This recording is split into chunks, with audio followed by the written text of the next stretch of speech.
Representing this evening Commissioner Zayerva, I would like to call on stage Director James Morrison from DG Research and Innovation.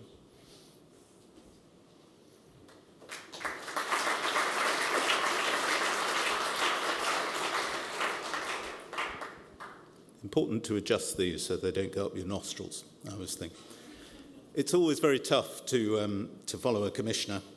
And Commissioner Caddis, thank you very much for a very clear, comprehensive presentation on the vision and the architecture of OceanEye. I think it's been a great team effort across the Commission, and so I'd like to thank Commission colleagues for that. A lot done, a lot still to do on it. So, honourable members of the European Parliament, distinguished colleagues, ladies, gentlemen, friends of the ocean, ocean nerds, of which I count myself a member, I'm going to just talk about three things this evening. Firstly, why OceanEye matters, although I feel I'm preaching to the converted here. Second, the EU's investment in ocean observation. And thirdly, our aims for the European digital ocean system. I mean, you all know the ocean is not simply another policy area.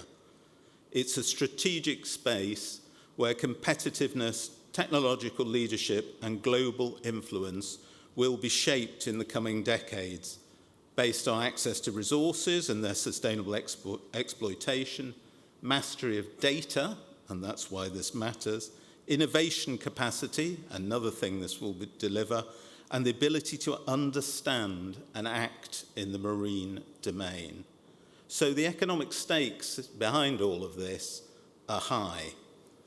The global market for ocean observation technologies and services today is worth between 10 and 20 billion US dollars. And it continues to grow rapidly, so there are opportunities.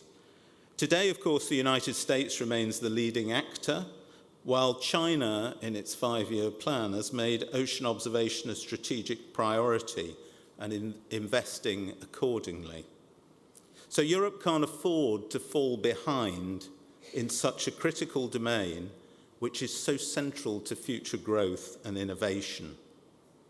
At the same time, of course, our prosperity increasingly depends on maritime infrastructures, supply chains, and ocean-based services. So without the autonomous capabilities across the entire ocean observation value chain, from sensors and autonomous platforms to data systems and digital twin applications, Europe risks becoming dangerously dependent on others for technologies and information that are essential to managing our economy, our resources, and our policies. And that's why OceanEye is both an environmental initiative, but it is also a strategic investment in Europe's technological sovereignty, industrial competitiveness, resilience, and very importantly, security. So it's about ensuring that Europe can develop, deploy, and operate the technologies, infrastructures, and services needed to understand and manage the ocean on its own terms. And the ambition is clear. By 2035, Europe should provide 35% of the global ocean observing system, secure a 35% share of the ocean observation technologies market, and become the world's leading provider of ocean intelligence. To achieve this, in full alignment with the concept of the moonshots, which we're talking about in the next Horizon programme, will mobilise the full innovation to investment journey through the Horizon Europe programme and through the Future European Competitiveness Fund and other relevant instruments. Under the current Horizon Europe framework programme alone, we're mobilising close to 100 million euros to strengthen the global ocean observing systems and to support the development of innovative technologies. A central pillar, of course, of OceanEye's ambition is the European digital ocean system. By integrating the observations and models, and by harnessing artificial intelligence, high-performance computing, and advanced cloud infrastructure, It will transform vast volumes of ocean data into valuable predictive intelligence and actionable knowledge. And that'll allow us to move from merely observing the ocean to anticipating change. It will also enable scientists, policymakers, and businesses to explore the sort of what-if scenarios, to test decisions before they're implemented, and to better anticipate the risks and opportunities.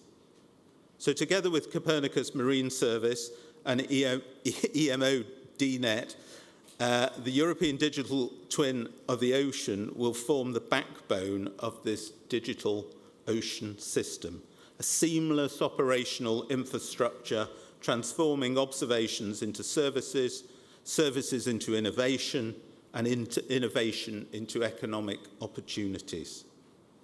This system will accelerate the development of a new generation of digital applications for shipping, fisheries, offshore energy, biodiversity protection, coastal resilience, finance, insurance, and many other sectors that we haven't even thought of yet.